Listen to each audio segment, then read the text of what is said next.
খলিফাতুল মুসলিমিন হযরত উমর বলার সঙ্গে সঙ্গে আব্দুল্লাহ ইবনে আব্বাস বালকটি বললেন, হুজুর,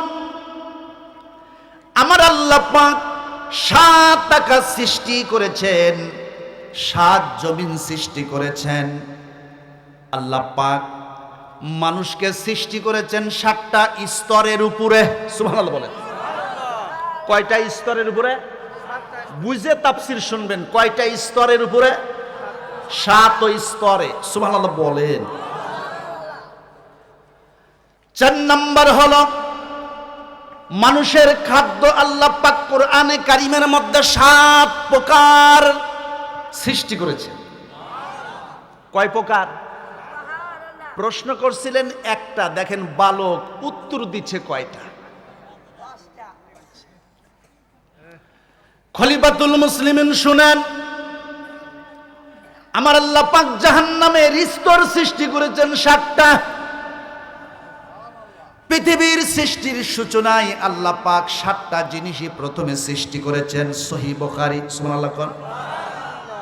কিয়ামতের দিন বান্দাদেরকে আল্লাহ পাক প্রথমে 7টাই প্রশ্ন করে বসবেন। জোরে জোরে বলেন না সুবহানাল্লাহ। সব সাহাবায়ে কিরাম মুসলমানেরা অবাক হয়ে গেল। এই বালকটি প্রশ্ন করলেন একটা, উত্তর দিলেন 6টা। এবার 7 নম্বরে কি উত্তর দিচ্ছেন ভালো করে শুনুন। খলিফাতুল মুসলিমিন শুনেন, রমজান মাসের 27 তারিখে লাইলাতুল কদর হওয়ার সম্ভাবনাই বেশি। খলিফাতুল মুসলিমিন তিনি মিম্বার থেকে দাঁড়িয়ে গেলেন, বললেন, বালক রে, এদিকে আসো।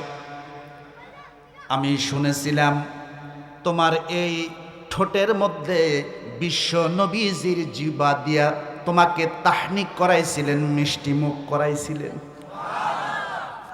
তোমার এই গলার থুতুর নিচে বিশ্ব নবীজি চুমো খেয়েছিলেন।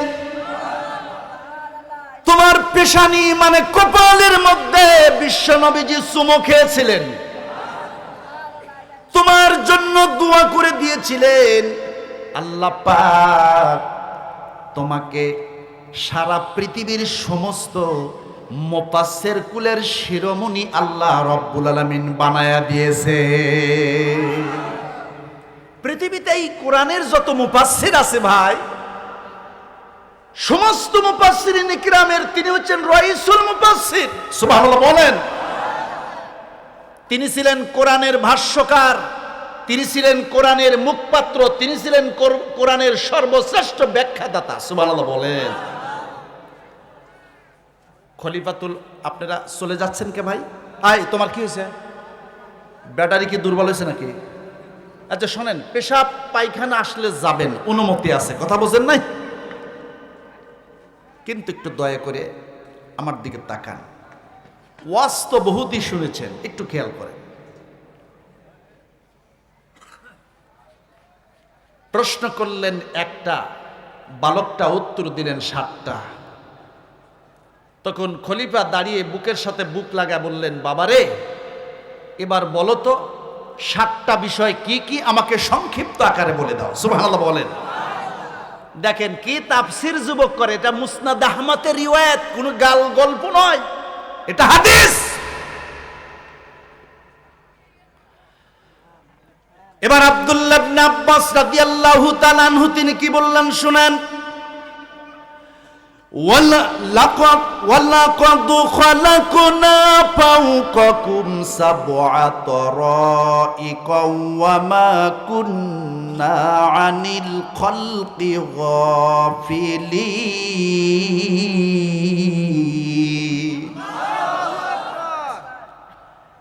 তিনি দলিল পেশ করলেন, শোনেন, মানুষ সৃষ্টির স্তর হলো 7টা। জোরে কোন সুবহানাল্লাহ।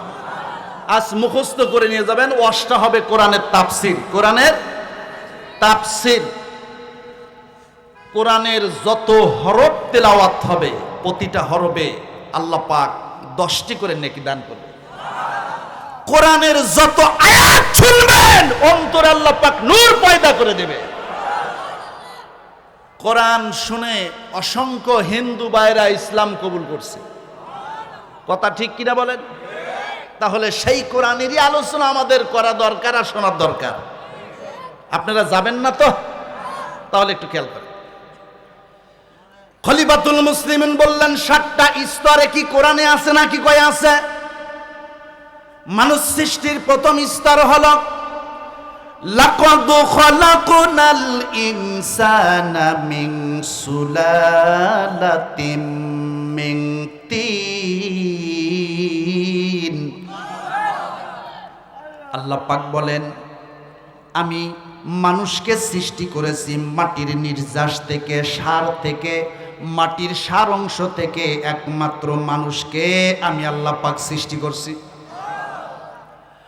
আজকে নতুন একটা ওয়াজ শুনবেন, সেটা হলো দুনিয়ার সব মানুষ মাটির মানুষ না। দুনিয়ার মাত্র একজন মানুষ, তিনি ছিলেন মাটির মানুষ। সুবহানাল্লাহ বলেন। হুজুর এটা আবার কি কন? আমরা তো শুনছি মাটিরই মানুষ, আপনি আবার খন কি? কোরআন যেটা বলবে ওইটাই সঠিক রায়। সুবহানাল্লাহ খন। হুজুর সেই মানুষটাকে আমার আল্লাহ পাক বলেন লাকাদ খালাকনাল ইনসানা মিন সালসালিন কাল ফাক্কার। আল্লাহ রাব্বুল আলামিন জিব্রাইল ফেরেশতাকে বললেন, জিব্রাইল পৃথিবীর 60 জায়গা থেকে 60 মুষ্টি মাটি এনে তায়েফে ওয়াদে মুহাররামের মধ্যে জমা করো। জিব্রাইল ফেরেশতা পৃথিবীর 60 জায়গা থেকে 60 মুষ্টি মাটি আনলেন। এবার আমার আল্লাহ পাক কোরআনে কারিমের মধ্যে কি বলতেছেন ভালো করে শোনেন। ওয়া আনজালনা মিনাস সামাই মাআম বিকদারিন ফাসকান্নাহু ফিল আরদ। একটু জোরে সরে কোন। আমার আল্লাহ পাক ইসরাফ মিকরাইল ফেরেশতাকে বললেন, মিকরাইল রে তাইফে 60 মুষ্টি মাটির উপরে রহমতের বৃষ্টি দিয়া দে। সুবহানাল্লাহ কর। আপনারা আমার দিকে তাকান, এদিকে তাকান। 60 মুষ্টি মাটির উপরে বৃষ্টি বর্ষণ করো। বৃষ্টি বর্ষণ করার পরে মাটি কাদা যুক্ত হয়ে গেল, খামিরে পরিণত হয়ে গেল। সুবহানাল্লাহ বলেন। আমার আল্লাহ পাক জিব্রাইলকে বললেন, জিব্রাইল এক মুষ্টি মাটি নিয়ে আদমের দেহ অবয়ব টাকসার বানিয়ে ফেলো। হযরত জিব্রাইল আলাইহিস সালাম আদম পয়গম্বরের সুন্দর করে 60 হাত লম্বা আর 8 হাত প্রস্থে দৈর্ঘ্যে এত সুবিশাল একটা সুন্দর করে দেহ অবয়ব বানিয়ে ফেললেন। সুবহানাল্লাহ। আমার আল্লাহ পাক বললেন, জিব্রাইল তায়েফে আদমের লাশটা, দেহটা কমপক্ষে 40 দিন রেখে দাও। সুবহানাল্লাহ। সুলাইমান নবীর সিংহাসন 18 কোটি বার বিক্রি করে দান করলে যে সব, একবার সুবহানাল্লাহ বলে সেই সব। তাফসিরে মারিফুল কোরআন, তাফসিরে মারিফুল কোরআন সহজ। তাহলে আমার দিকে তাকায় শোনেন, কিচ্ছা গল্পের মধ্যে কোনো ফজিলত নাই। বিরক্ত হচ্ছে নাকি? আমি খুব অল্প সময় ওয়াজ করে মাইক ছেড়ে দেব বাবা, একটু খেয়াল করে। 40 দিন আদমের দেহটা তায়েফে পড়ে থাকলো, রোদের তাপে শুকিয়ে ঠনঠন হয়ে গেল। আল্লাহ পাক এবার ডেকে ডেকে বললেন, জিব্রাইল আদমের লাশটা, দেহটা জান্নাতের মধ্যে পৌঁছায়া দাও। জান্নাতের ভিতরে আদমের দেহটা পৌঁছানোর সঙ্গে সঙ্গে আমার আল্লাহ পাক বললেন, জিব্রাইল আদমের দেহটা জান্নাতের মধ্যে আরো 40 দিন পর্যন্ত রেখে দাও। তাহলে 40 আর 40 কত হয় বাজান? আরো জোরে কন। 80। 80 দিন পর আমার আল্লাহ পাক জিবরাইলকে বললেন, জিবরাইল, আলমে আরওয়াতে আদমের রূহ আছে। সুবহানাল্লাহ কোন।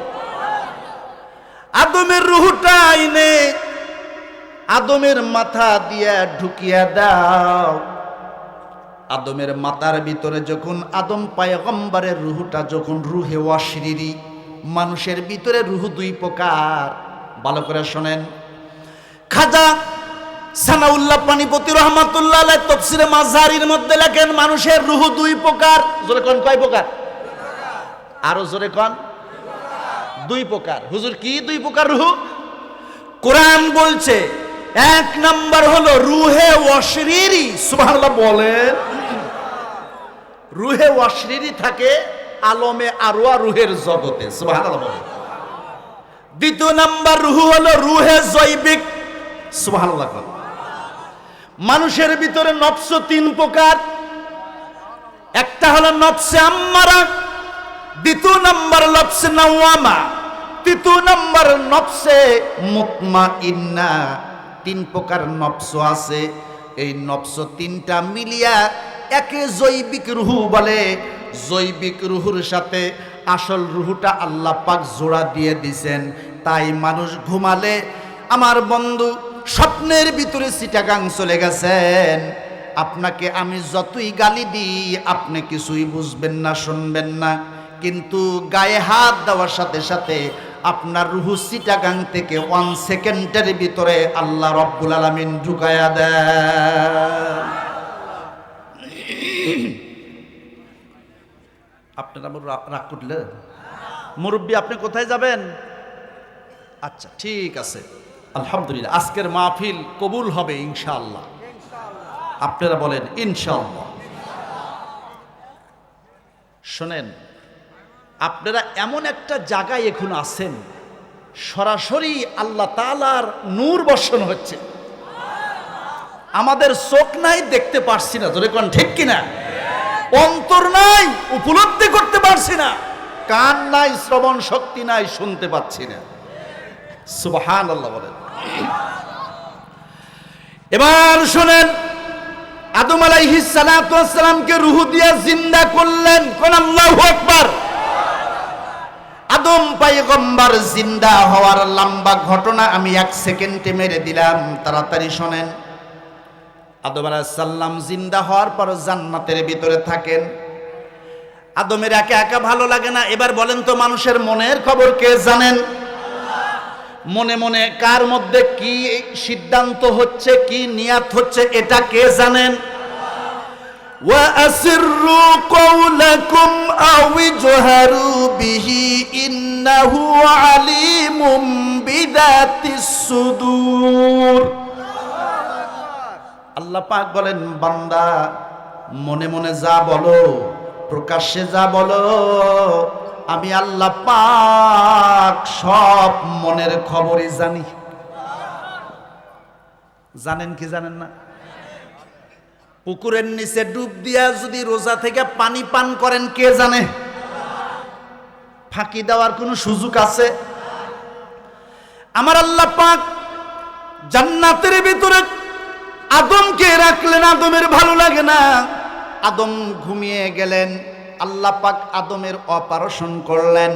মিন্দিলাইন আইসার বাম পাশের বাঁকা হাড্ডি দিয়া জান্নাতের মধ্যে মা হাওয়া আলাইহিস সালাতু ওয়াস সালামকে সৃষ্টি করলেন। এই দুইজন মানুষ জান্নাতের ভিতরে ওয়ালা তাতাদু, তারা সীমা লঙ্ঘন করলো। আমার আল্লাহ পাক বললেন, গাছের কাছে যেও না, ফল খায়ও না। নিষিদ্ধ আইন যখন ভঙ্গ করলো, আল্লাহ পাক বললেন কুল্লা হাবিতু মিনহা জামিয়া। এখানে বহু বচন জুমা ব্যবহার করেছেন আল্লাহ। আল্লাহ পাক বললেন, আদম হাওয়া আর মিস্টার ইবলিস, তোমাদের জান্নাতে জায়গা নাই, তোমরা দুনিয়ার জমিনে চলে যাও। জোরে বলেন সুবহানাল্লাহ। কথাটা বুঝানোর জন্য এত দূর আনলাম। তাহলে প্রথম মানুষ ছিলেন মাটির মানুষ, কে? আল্লাহ না? আদম নবী, সুবহানাল্লাহ বলেন। আচ্ছা, প্রথম মানুষ আদম নবী, তিনি ছিলেন মাটির মানুষ, সুবহানাল্লাহ বলেন।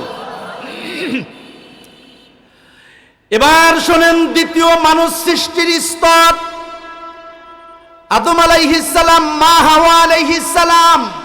তাদের দাম্পত্য জীবনে 139 বার তারা সন্তান জন্ম দিয়েছেন। মা হাওয়া 139 বার সন্তান জন্ম দিয়েছেন। তার সবশেষের সন্তানের নাম শীষ পয়গম্বর। আরো জোরে কোন। এবার মানুষ সৃষ্টির 2 নাম্বার স্তরের কথা আল্লাহ কোরআনে হাকিমের মধ্যে বলে দিলেন, আফারাআইতুম মা তুমনুন। আর একটু জোরে সরে কোন আল্লাহু আকবার। আমার আল্লাহ পাক মানুষের চোখের কাছে আঙ্গুলটা দিয়া বললেন, বান্দারে তুমি তোমার বীর্য সম্পর্কে একটু চিন্তা ভাবনা করো। মানুষ সৃষ্টি হয়েছে বীর্য দিয়া। আদম প্রথম মাটির মানুষ, আর আদমের শুক্রকীট থেকে অন্য মানুষের সৃষ্টির কারণ সেটা হলো বীর্য। সুবহানাল্লাহ। আমার আল্লাহ পাক বললেন কি শুনেন, ইয়াখরুজু মিন বাইনিস সুলবি ওয়াত তারাইব। আল্লাহ পাক বলেন, স্বামী আর স্ত্রী যখন মিলন ঘটায়, আলাম ইয়াকুন নুতফাতাম মিন মানি ইউমনা। আল্লাহ পাক বলেন, বান্দারে তুমি কি এক বৃন্দ নগণ্য পচা পানিতে পরিগণিত ছিলে না? আমি আল্লাহ পাক তোমার স্বামী স্ত্রীর মিলনের সময় মহিলার জরায়ুর মধ্যে এক বিন্দু নাপাক পানি আমি আল্লাহ পাক নিক্ষেপ করে দিই। আরো জোরে কোন। এরপরে কি হলো, পুরুষের পৃষ্ঠদেশ হতে মেরুদণ্ড হয়ে স্পার্মটোজোন, মহিলার অভাব। এই তিমিরে যখন এক বিন্দু নাপাক পানি চলে যায়, মায়ের জরায়ুটা আস্তে করে আল্লাহ পাক বন্ধ করে দিয়ে দেয়। আল্লাহ পাক বলেন, মানুষ সৃষ্টির 2 নাম্বার কারণ হলো বীর্য। জোরে কোন কি? একটু কথা বললে খুশি হয় না? এটা খারাপ লাগতেছে নাকি? আল্লাহ আঙ্গুল দিয়ে বুঝাইতেছে এটা হলো জ্ঞান। সুবহানাল্লাহ বলেন। দ্বিতীয় নাম্বার কারণটা হলো বীর্য। এবার আমার আল্লাহ পাক বলেন, সুম্মা কানা আলাকাতান ফাখালাকা ফাসাওয়া। কোন আল্লাহু আকবার। বন্ধুরে আমার, এই যে মানুষ 1 চিল্লা দেয়, 2 চিল্লা দেয়, 3 চিল্লা দেয়, দেয় কি দেয় না? আমার আল্লাহ পাক বলেন, বান্দা আমি তোর মায়ের পেটের মধ্যে 3টা চিল্লা আগে দেওয়াইছি। কয় চিল্লা? 3 চিল্লা। কেমনে দেওয়াইলো? এক বিন্দু নাপাক শুক্রকীট আল্লাহ তাআলা মায়ের জরায়ুতে দিয়া 30 দিন পর্যন্ত কুদরত দিয়া নাড়াচাড়া করলেন। সুম্মা জাআলনাহু নুতফাতান ফি করারিম মাকিন। আল্লাহ পাক বলেন, বান্দারে এক বিন্দু শুক্রকীট আমি তোমার মায়ের জরায়ুতে এমন একটি সুরক্ষিত, এমন একটা সুন্দর জায়গায় আমি, যেখানে কোনোদিন রোগ ঢুকাবো না, ঝাড় জীবাণু ঢুকাবো না, রোগ ব্যাধি যাবে না, এত সুন্দর কাবারের মধ্যে তোমাকে আমি সেখানে নিরাপদে রেখে দিলাম।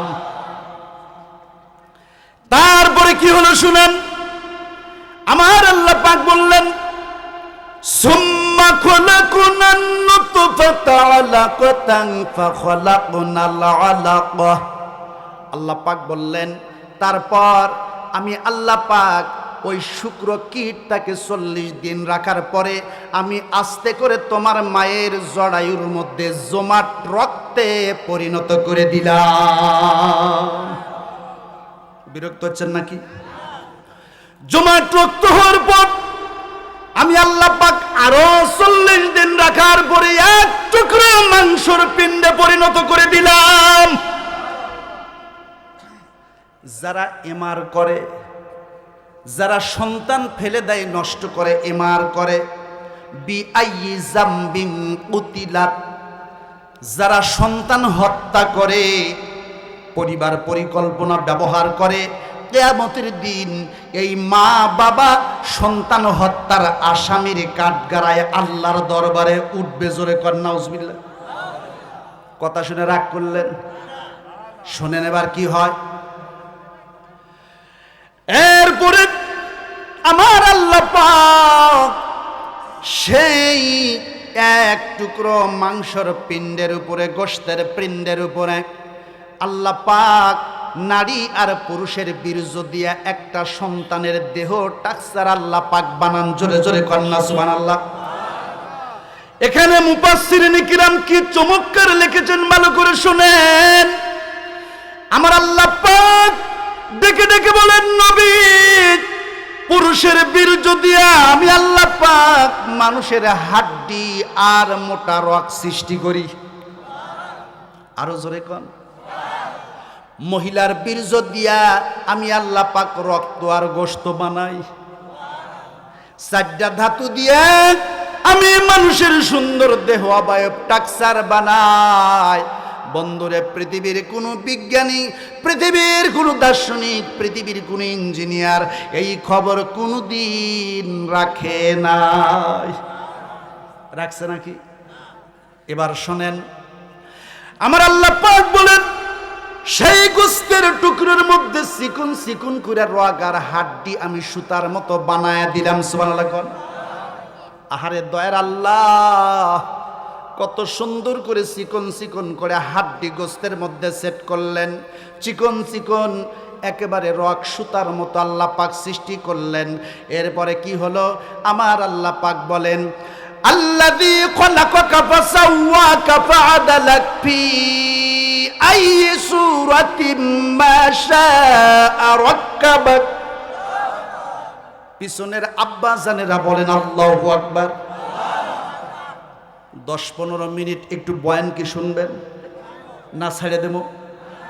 তাহলে একটু খেয়াল করেন, সামনে মজা আসতেছে। আমার আল্লাহ পাক হাড় হাড্ডি বানাইলেন, কিন্তু হাড্ডির উপরে গোশত নাই। ইযামান ফাকাসাউনাল ইযামা লাহমা, ওই চিকন চিকন হাড্ডির উপরে আমার আল্লাহ পাক সুন্দর করে গোশত দিয়া হাড্ডিটা ঢেকে দিলেন। শুধু তাই নয়, আমার আল্লাহ পাক গোশতের উপরে চামড়ার আবরণ দিয়া দিলেন। কত সুন্দর চামড়া দিয়া কাভার করে দিলেন। সুবহানাল্লাহ বলেন না? দেখেন কত সুন্দর। এই যে চাঁদ দেখেন, সূর্য দেখেন, পৃথিবীর যত সৃষ্টি দেখেন, মানুষের চেয়ে কেউ সুন্দর বেশি। সুবহানাল্লাহ কোন। লাকাদ খালাকনাল ইনসানা ফি আহসানি তাকওয়িম। আল্লাহ বলেন, আমি মানুষকে সবচেয়ে সুন্দর অবয়বে সৃষ্টি করেছি। সুবহানাল্লাহ বলেন। বলেন আলহামদুলিল্লাহ। আল্লাহ মানুষকে আশরাফুল মাকলুকাত এমনি বানান নাই, ইচ্ছে করলে ভেড়া ছাগলের মতো কপালে 4টা পশম দিয়ে দিতে পারতেন। কথা ঠিক কিনা? মাথায় 2টা শিং গজা দিতে পারতেন না? আল্লাহ কিন্তু তা দেন নাই। আল্লাহ অহুয়াল গফুরুল ওয়াদুদ, বান্দার প্রতি ক্ষমাশীল, প্রেমময়। আল্লাহ বান্দাকে ভালোবাসেন, সুন্দর চেহারা দান করছেন।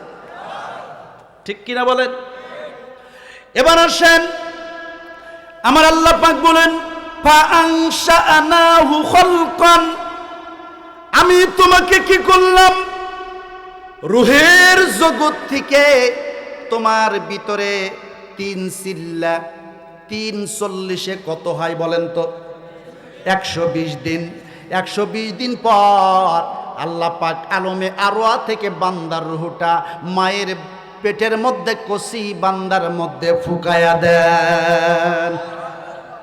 ফুকিয়ে দেওয়ার সঙ্গে সঙ্গে তাফসীরে ফিজিল আল কুরআনে আল্লামা সৈয়দ শহীদ কুতুব রহমাতুল্লাহ আলাইহি লেখেন, ওই কচি বাচ্চা মার পেটের মধ্যে 4 মাস বয়সে রুহু আসার সাথে সাথে ওই বাচ্চাটা মায়ের পেটের মধ্যে ডাইরেক্ট রুকু করে। আরো জোরে কোন। বিজ্ঞান গবেষণা করল আরো 3 মাস মায়ের পেটের মধ্যে কচি বান্দা সিজদায় পড়ে থাকে। সুম্মাস সাবিলা ইয়াসসারা। আরো জোরে কোন। সন্তান মায়ের পেটের মধ্যে সিজদায় পড়ে থাকি 10 মাস যখন বয়স হয়। বাংলাদেশের অবস্থা তো জটিল। বিশ্বের বহিরাগত ইহুদি খ্রিস্টানদের চক্রান্ত বাংলাদেশে বীজ ঢুকে গেছে কৃষ্টি কালচার। এটা কেমনে? এর মানে হলো ডাক্তাররা বলে মা যখন কেউ হতে যায় তার টিউবওয়েল চাপ দেওয়া যাবে না, রান্না করা যাবে না, ওঠা যাবে না, বসা যাবে না। এর মানে ব্রয়লার মুরগির মতো হও। আর বাংলার ডাক্তাররা পেট কেটে কেটে সিজার করে সেই টাকা দিয়ে বড় লোক হয়। কথা ঠিক কিনা? আবার রাগ করতেছেন না? বন্ধু, ঈমান থাকতে হবে কার উপরে? আর জোরে কোন। হযরতে জাকারিয়া আলাইহিস সালামকে ইহুদিরা যখন ধাওয়া করেছিল, পয়গম্বর গাছের কাছে গিয়া বলল, গাছ আমাকে বাঁচাও। সাহায্য চাওয়ার দরকার ছিল কার কাছে? আরো জোরে কোন। গাছের কাছে জাকারিয়া পয়গম্বর সাহায্য চাইলেন, সাথে সাথে গাছ নবীর সম্মানার্থে ফাঁক হয়ে গেলেন। নবী জাকারিয়া গাছের ভিতরে ঢুকে পড়লেন। মিস্টার ইবলিস শয়তান পয়গম্বরের জামা পিছন থেকে একটু টাইনা ধরলেন। বলেন নাউজুবিল্লাহ। ইহুদিরা এসে গাছের কাছে খোঁজাখুঁজি করে দেখে জাকারিয়া নবী তো অদৃশ্য হয়ে গেল কোথায়। গাছের কাছে এসে তো পাওয়া যায় না। খুঁজে খুঁজে দেখে জামার একটু কানি বের হয়ে আছে। ইহুদিরা শনাক্ত করলো এই গাছের মধ্যে পয়গম্বর জাকারিয়া লুকিয়ে আছে। সঙ্গে সঙ্গে গাছের উপর থেকে গাছ কেটে ফেলে দিয়া, আপনাদের দেশে গাছ কাটার অস্ত্রটার নাম কি? মাশাআল্লাহ, আমাদের সাথে মিল আছে সিরাজগঞ্জ। সুবহানাল্লাহ কোন। করাতি তো নাকি কোন। আল্লাহর পয়গম্বর তিনি গাছের মধ্যে আছেন। ইহুদিরা করাত চালু করল।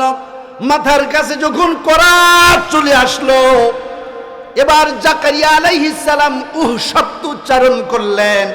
আল্লাহ পাক বললেন, জাকারিয়া আপনি গাছের কাছে সাহায্য চাইছেন, আপনি তো আপনার রবের কাছে সাহায্য চান নাই।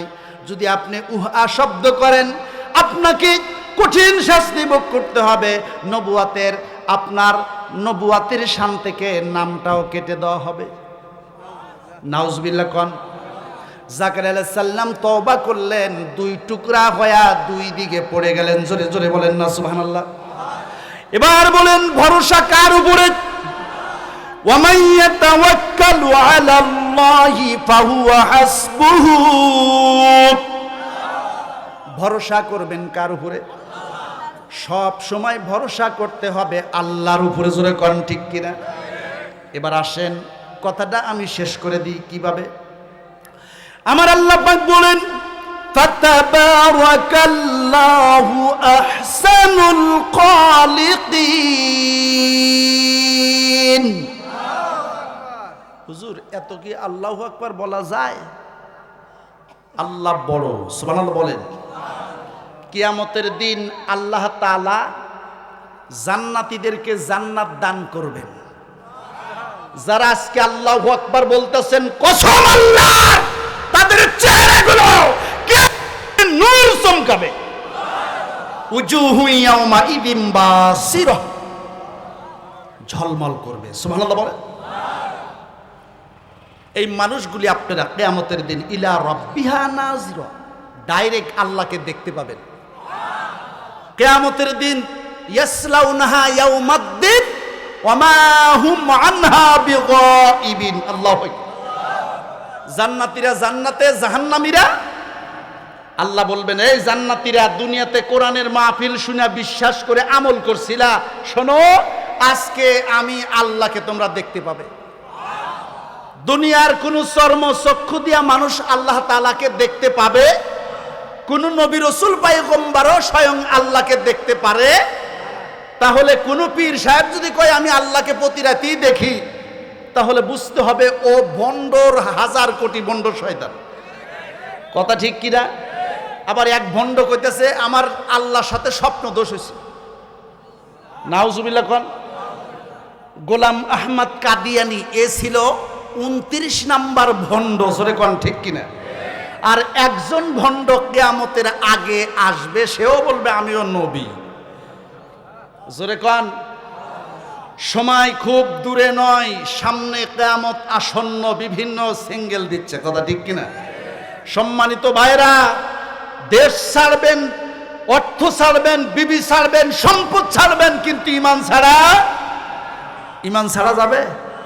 ইমান নিয়ে বাঁচতে হবে। জোরে বলেন ঠিক কিনা? রাজি আছেন তো? এবার শোনেন, আমাকে আজকে ছুটি দিবেন কি? এইদিকে তাকান। এই যুবকেরা যারা বাইরে আছে, পায়ে ধরে বলবো খবরদার, তুমি কোরআনের মাহফিল নষ্ট করতে পারবে না। আলহামদুলিল্লাহ, আপনারা রাগ করেন না তো? এবার আল্লাহ পাক বললেন ফাতাবারাকাল্লাহু আহসানুল খালিকিন, আমি আল্লাহ এমন সৃষ্টিকর্তা যে তোমাদেরকে একটার পর একটা করে পৃথিবীতে মায়ের পেট থেকে বের করে দিচ্ছি, কারোর চেহারার সাথে আমি মিলই রাখি না। একটু সুবহানাল্লাহ কোন। এই মাহফিলে যত মানুষ আছে, আপনাকে আমি যদি আয়নার সামনে উপস্থিত করি, কারোর চেহারার সাথে মিল আছে? কারোর কণ্ঠের সাথে মিল আছে? কারোর নৈতিক ক্যারেক্টার, চরিত্র, নিসার, তবিয়াতের সাথে মিল থাকবে? তাহলে প্রতিটা মানুষের বাচন ভঙ্গি, গঠন, চরিত্র, ক্যারেক্টার সব ভিন্ন ভিন্ন করে আমার আল্লাহ পাক সৃষ্টি করে এটাই প্রকাশ করেছেন আমি সব পারি। জোরে কোন ঠিক কিনা? আমি সকালে সম্মানও দিতে পারি, বিকালে ঘাট ধরে ধাক্কা দিয়ে আবার নামাইতেও পারি। জোরে কোন ঠিক কিনা? 3 সন্ধ্যা খাওয়াইতেও পারি, কোটি টাকা থাকতে তোমারে আমি সিরিয়া ভিজায় খাওয়াই। এই ক্ষমতা কার? তাহলে কোনো কিছু নিয়ে বড়াই করা যাবে কি? সব কিছুর মালিক ওহু আলা কুল্লি শাইইন, তিনি সব কিছুর উপর ক্ষমতাবান। জোরে বলেন সুবহানাল্লাহ।